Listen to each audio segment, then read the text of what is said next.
That's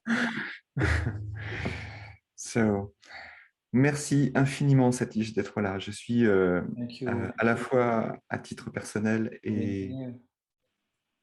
et pour tout le groupe très touché que We are vous all soyez là. moved on behalf of the whole group. We are all moved that you are here. Mm. La première fois que nous nous sommes rencontrés, c'était au mois de mars.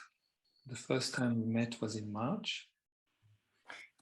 Et j'étais très ému de vous rencontrer. And I was really moved to having met you. Parce que pour moi, comme pour beaucoup de monde, vous êtes une incarnation d'une justesse et d'un engagement très profond. Because for me and so many other people, you are an incarnation of what is right, of truthfulness. Mm. Et je voudrais juste dire que depuis plus de 50 ans maintenant, vous défendez une vision de la vie. And I would like to say that for the last 50 years, you are defending a type of vision of life. Et une vision du bonheur qui est fondée sur un rapport au monde qui réconcilie la spiritualité et l'écologie. And a vision of the world that reconciles spirituality and ecology. Beaucoup plus qu'une vie basée et un bonheur basé sur la consommation des Much choses. more than a life just based on consumption. Donc voilà, vous êtes une figure de l'engagement. Vous avez marché 13 000 kilomètres. You are epitomize movement, engagement, and you have walked 13,000 kilometers Pour défendre votre vision du monde et une vision non nucléaire du monde. to defend your vision of life and a vision of no nukes in the world. Vous avez écrit des livres extraordinaires. You have written extraordinary books.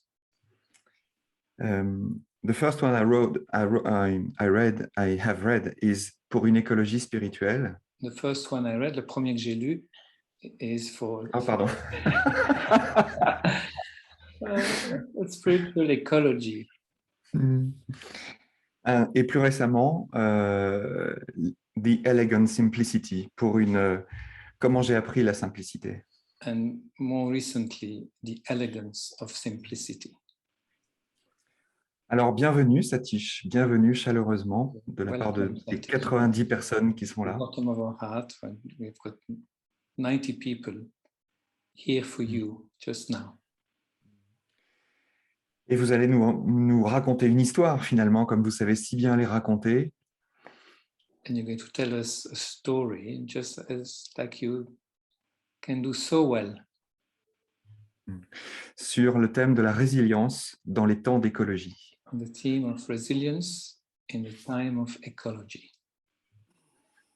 Merci Satish. Thank you, Satish. The space is yours.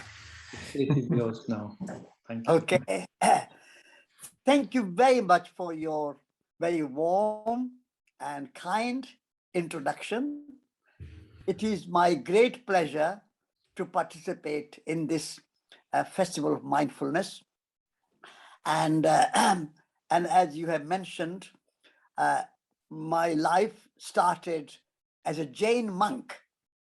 Like a Buddhist monk, I was a Jain monk. And Jainism and Buddhism are very close. They started at the same time in North India. The founder of Buddhism, the Buddha, Gautama Buddha, and the founder of Jainism, Mahavira, were coming from the same area of North India. And so meditation and mindfulness is very close to my heart. And I meditate every morning, and I breathe in, I smile, I breathe out, I smile, I relax, I let go, I let go of all my fears. I let go of all anxieties, all worries, or doubts, and I smile, and I let go of any ego, and I smile. And that way, I inform my life, and throughout the day, I try to live in that mindfulness. And if you let go of all expectations, that is the most important letting go. Do not expect anything. Just participate in the process of life. And when you participate in the process of life, you are transforming yourself and you are transforming others who you meet, and they transform you. So transformation is a kind of mutual and reciprocal relationship. And so by being mindful in that relationship of transformation, and you become compassionate. Because mindfulness is not enough. Mindfulness, you can be very mindful and yet you can create nuclear weapons. You can be very concentrated and you can create a big business or corporation. So mindfulness for me is a way to reach for compassion, reach for relationship based in love and compassion. So mindfulness and compassion go together. And that is the inner ecology. We are always concerned with the outer ecology. We want to look after our forests. We want to look after our animals. We want to look after our oceans and rivers and land. Like we look after outer ecology, we also need to look after inner ecology. Because without the inner, outer is not enough. And without the outer, inner is not enough. Inner and outer are two aspects of one single reality. There is no separation between the outer ecology and inner ecology. There is no separation between natural ecology and spiritual ecology. We need natural ecology, also we need spiritual ecology. And for that reason, as you mentioned my books, I have written a book in Hindi called I have written a book in English, which is also in Hindi, but in English, is Soil, Soul, Society. So I consider that three environments. The first is the natural environment. The second is spiritual environment. And the third is social environment. This is a kind of holistic environmental movement. Many people think that environment means only trees and forests and mountains and animals and birds and the soil and the oceans and the rivers. Of course, that is environment, but environment only means outer, what surrounds us. I want to take that environment a bit further. And I want to say that is natural environment, but there's also spiritual environment. And that's, I bring soul in it. And then I also say we have a social environment, human community, and we have to take care of our human society. And so soil, soul, and society. These are the three words, the three words making a new trinity for our time. Like in French, you have égalité, liberté, fraternité. That is a very interesting and important trinity. But égalité, liberté, fraternité is very human trinity, or very social and political trinity. It does not talk about the caring for the natural environment. And it does not talk about the spiritual environment. Therefore, égalité, liberté, fraternité is a good trinity, but a little bit out of date. We need a new trinity, which includes égalité, liberté, fraternité. This is in the society, but we also need to add spiritual environment and natural environment, ecological dimension and a spiritual dimension. And so my new trinity is trinity of soil, soul, and society. I put soil in a way before I put soul, because I think we are made of soil. Our body is made of soil. All the food we eat, melons and mangoes and vegetables and herbs and bread and rice and all the food we eat, it's soil transformed into food. It's a miracle of nature. How we put one seed in the ground, a seed of an apple tree, and the soil gives its body to that seed. And with the help of the water and help of the sunshine, that seed and the soil together grow together. And that seed sprouts into a plant. And that plant becomes a tree.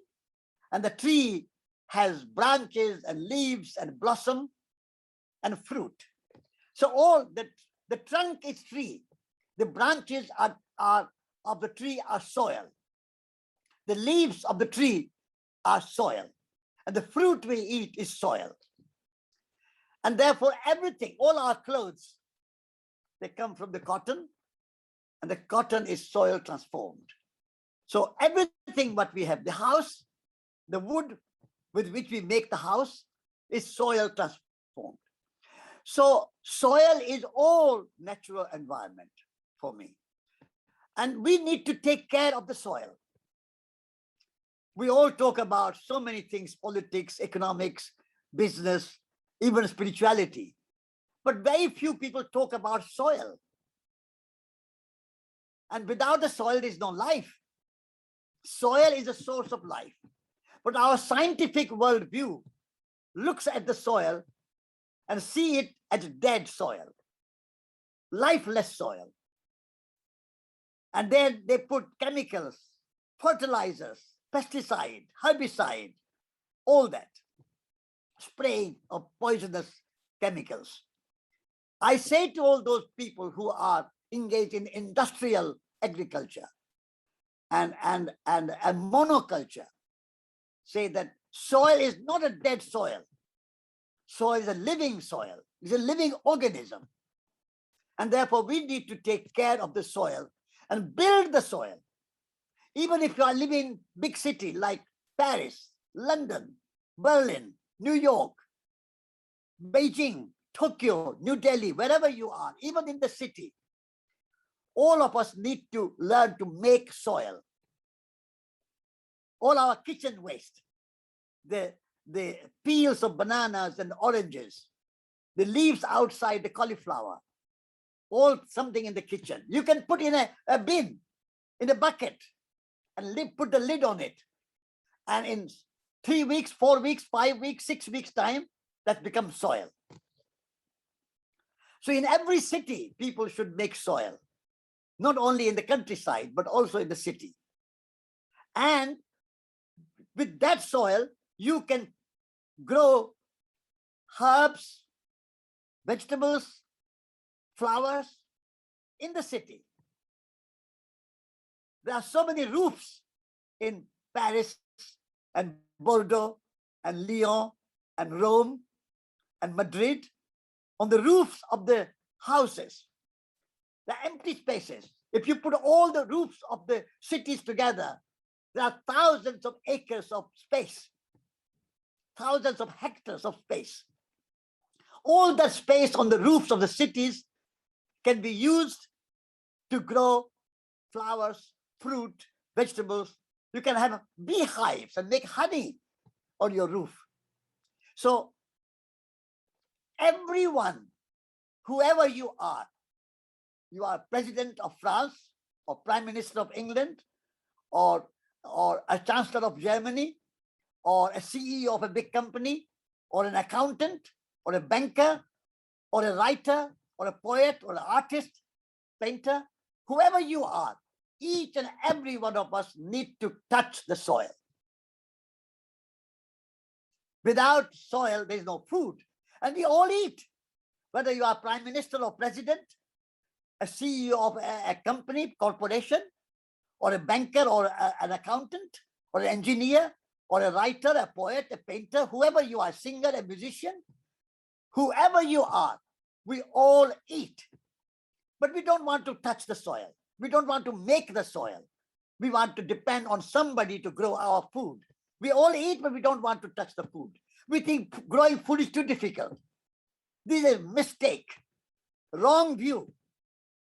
I would like everyone to be a gardener. And even you are in a city or a country, wherever you are, touch the soil, connect with the soil, go out in the fresh air, go out in the free environment, fresh air, and breathe the fresh air mindfully and cultivate the soil mindfully. So mindfulness of our food and mindfulness of being a gardener and a grower, even if you are part-time gardener, doesn't matter. You don't have to be a full-time gardener. You can continue to be a musician or a dancer or a painter or an accountant or an engineer or a builder, whatever job, profession you have, you can continue to do that. There's no problem. But part-time, like you never say, because I'm an engineer, I don't have lunch. Because I'm a doctor, I don't have a lunch. Because I'm an accountant or banker, I don't need a dinner. Because I'm a prime minister or president, you don't say, I don't have time to have breakfast. We all make time to have big breakfast, lunch, dinner. In the same way, we should all make time to make soil and grow food, even part-time, even once a week or 1 day a week or weekend or a few hours a day, doesn't matter. So I can talk about just soil all this morning without any hesitation. But I just want to mention that all of us are made of soil. We come from the soil. We return to the soil. Our food, our clothes, our houses, our books, everything we make is coming from the soil. And therefore, it is responsibility of every human being to take care of the soil, build the soil, make the soil, care for the soil. Soil is a living soil. It's a living organism. That's my first word of mindfulness. The second is the soul. And that is also a big aspect of our life. But as scientists and consumerists and materialistic people see soil as a dead soil and put chemicals and fertilizers and pesticides and herbicides to grow food, they see soil as a dead soil. Scientists and many modern materialistic intellectuals, they think there is no soul. As there is no soil, living soil, there is no soul. They are only body. The scientists say what you cannot measure does not exist. Everything has to be measured. Reality is only matter. There is no other reality. I say reality is not matter. Reality is not an object. Reality is a relationship between matter and spirit. Relationship between everything. Reality is relationship. Without relationship, there is no reality. And relationship can only grow from our heart, from our soul, from our spirit, from our consciousness. If we have no consciousness, no soul, no spirit, no imagination, then we cannot function. Without the soul, without the spirit, without the consciousness, without the imagination, our body is only a dead body. So soil is a living soil. Our body is also a living body. Soil has soul, and our body has soul. And not only our body has soul, our body is in the soul. There's the anima mundi, universal soul. And so our body is in anima mundi, in the universal soul, and the soul is in our body. So there's no separation. So taking care of our soul is the element of compassion. Compassion and love and beauty is the food for the soul. If you are without spirituality, without mindfulness, without compassion, without love, your soul will starve. And therefore, as you take, as I say, everyone should take care of soil, I also say every one of us need to spend time to take care of our soul, to take care of our inner world, the inner reality. And we need to spend time for that. As I said, that you don't say, I don't have time for breakfast. You don't say, I don't have time for lunch or dinner. You should have a time for gardening. In the same way, you don't say that I don't have time for my soul, my spirit, my inner reality, my inner consciousness. I'm too busy as a banker, as an engineer, as a doctor, as a teacher, as a CEO of a company, or as a politician, or as an economist. I'm too busy. I have no time for meditation. I have no time for contemplation. I have no time for thinking about compassion and love. So this is the reality of today in a modern, materialistic, consumerist world, that we have lost our connection and our sense of soul.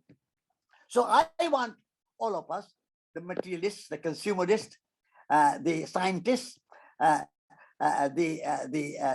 intellectuals, we all need to say, understand that we are soul, and we need to take care of ourselves and cultivate our potential, cultivate our imagination, cultivate our consciousness. That is where mindfulness is an extremely important, extremely vital power to take care of the soul. Through mindfulness, we cultivate compassion.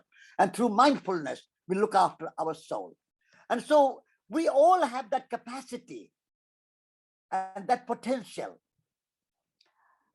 to be an artist, to be a spiritual teacher. We can all be a Buddha. Potentially, we are all a Buddha. We are all potentially a St. Francis. We are all potentially a Jesus Christ. That divine, that sacred life, that sacred sense of life is all within us. So we need to cultivate that. That is all dormant, as 95% of our potential is dormant. We don't use it. We are just looking after our body, and we have a few jobs, and we do some emails, and we do some surface internet surfing, and we do a few social media, and that's it. That's how we spend our life. So I would like, if you read my books and if you think about all these ideas, I would like you to spend some time every day cultivating your soul qualities, cultivating your compassion, your love, your relationship, your mutuality, your reciprocity. Without those subtle values, metaphysical values, non-material values, we cannot live happily. The joy of living, the bliss of living comes through cultivating our soul qualities. The joy of living and happiness of our life does not depend on just external circumstances. They do not depend only on having a house, having money, having a job, having all the things. Having is not enough. When you cultivate soul qualities, you shift your attention and your mindfulness from having to being. From having to being. That is the true sense of who we are. We are human beings. We are not human havings. But our society, our modern culture, our education, our media, all our communication, and our advertising is everything geared towards having. We have become human havings, not human beings. We have become human havings. And all the time, media will tell you, the advertisers will tell you, the business leaders will tell you, the government leaders will tell you, buy, have this, have that, have a house, have a job, have a wife, have a husband, having is possessive, have a house.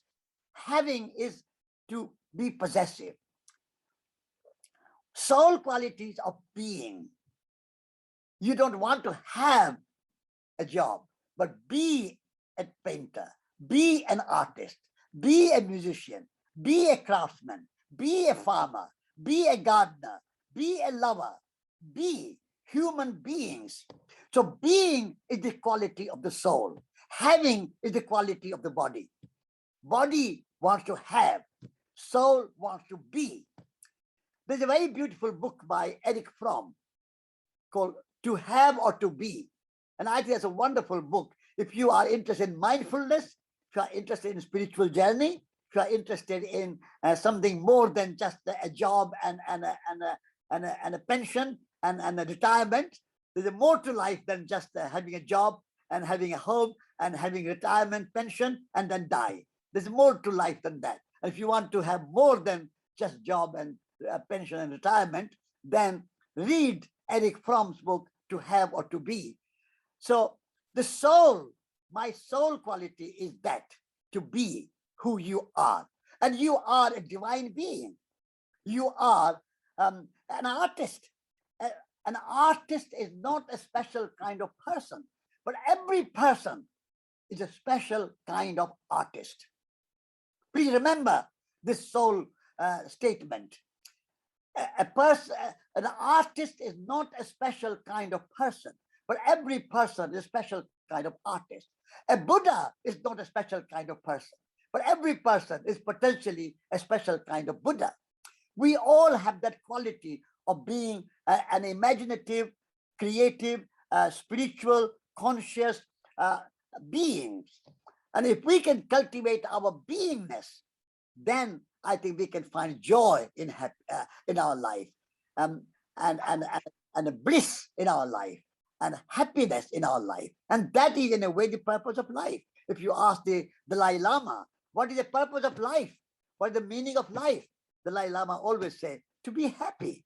And what will make you happy? Not your possessions, not your acquisitions, not your name, fame, status, position, power. All these things don't make happy. I don't think Monsieur Macron is necessarily happy, or Mr. Boris Johnson or Biden are happy, or billionaires, Bill Gates is happy.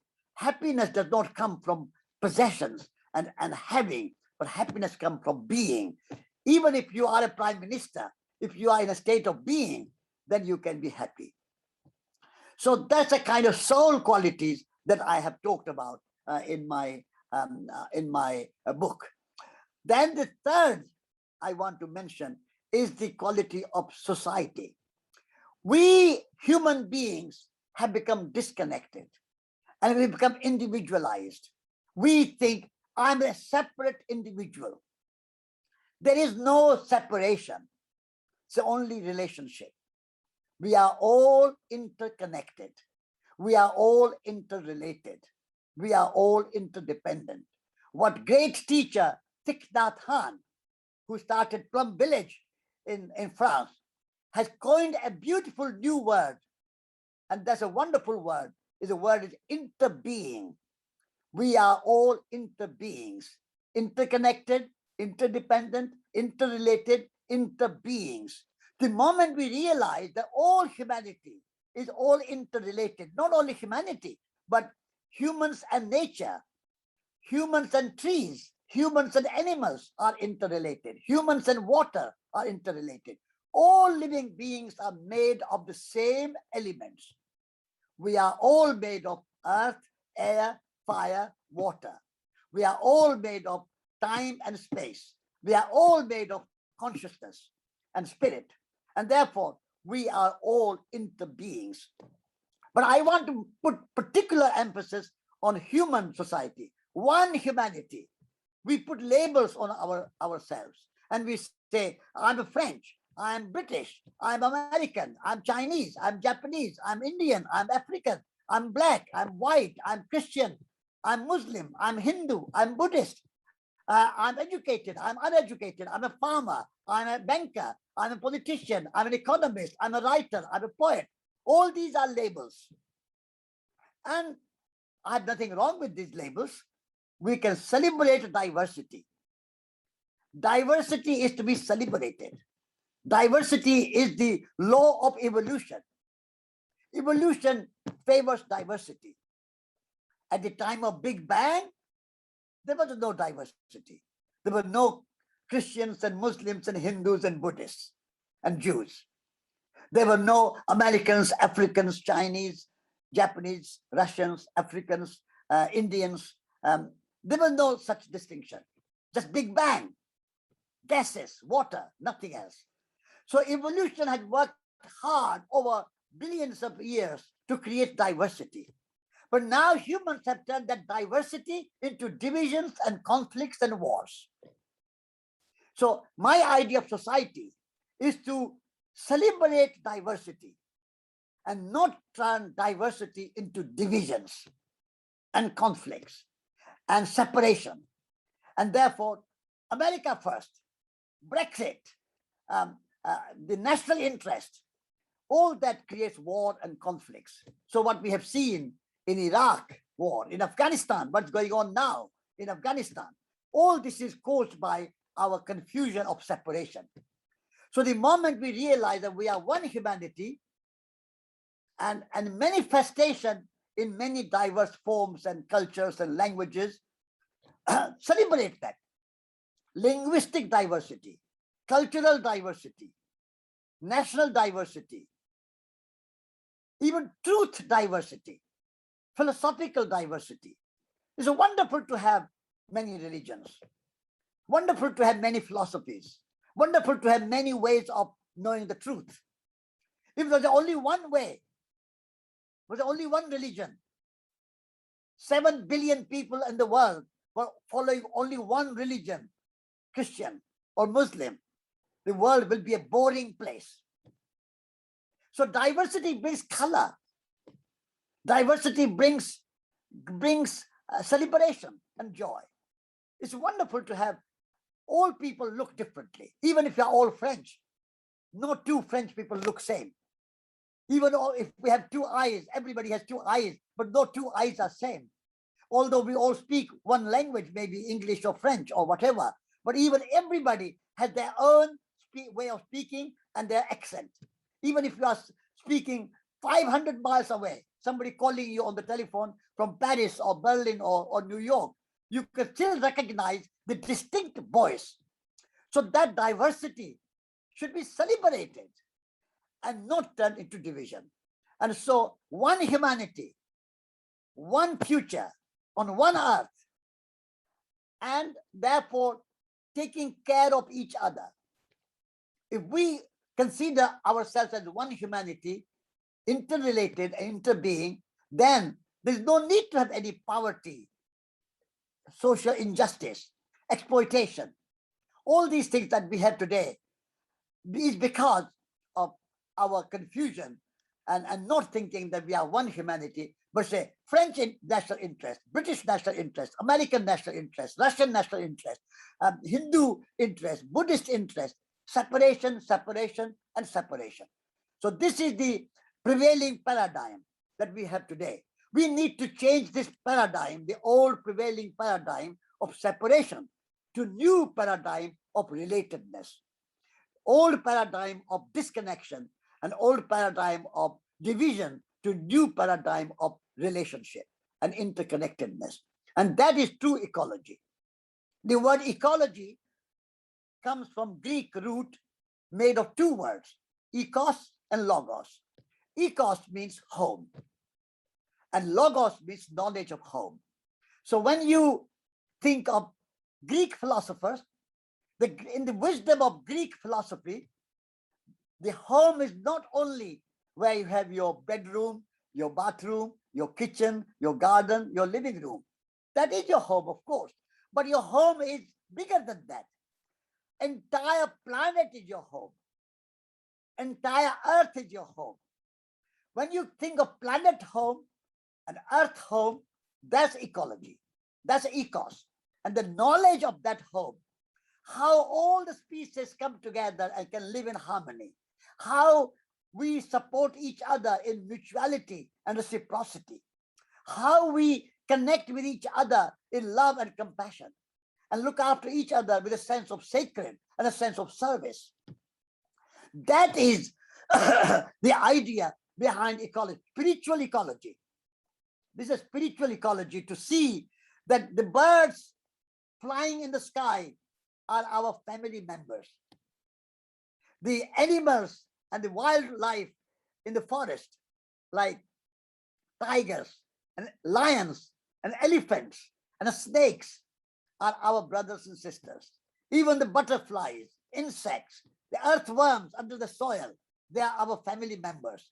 This is the kind of big vision, the cosmic mind. This is the cosmic mind of enlightened mind, when we see all living beings interconnected, related, and yet manifesting in diverse forms. So that is the ecology that I have spoken about. And so spiritual ecology, natural ecology, and social ecology. If we can bring these three together, as I said, natural environment, spiritual environment, social environment, you can call it natural ecology, spiritual ecology, or social ecology. If these three bunches together, they represent by this new trinity of soil, soul, and society. And so I would like to conclude with these words for the moment, and we can have time for Q&A. If you might want to challenge me and ask me some questions or disagree with me, you are welcome to do so, because I want to have a dialogue and conversation with you. But unless we create this cosmic mind, a big mind of understanding how we human beings are microcosm of macrocosm. All living beings are in me. Whole universe is in me, and I am in the whole universe. That is the cosmic understanding of soil, soul, society. I am in all living beings, and all living beings are in me. That unity, the rock-like unity, and that conviction can liberate our mind, can liberate all the limitations. Our consciousness can be liberated from the narrow thinking of me, this ego.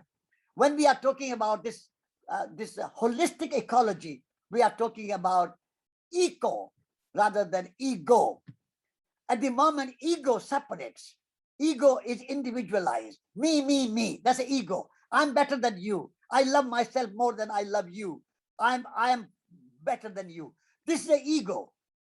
The moment you shift from ego, separation, to eco, relationship, your mind is liberated, your consciousness is liberated, and you can be free of all burdens, all expectations, all desires, all anxiety, all anger, all fear dissolves, and you can be completely liberated and free. That's a true liberty and fraternity in society. That's true liberty, true fraternity, and true equality. So I would say French Trinity is fine, it's very good, but I offer you, my French friends and my French colleagues, a new Trinity for our time: soil, soul, and society. Thank you very much.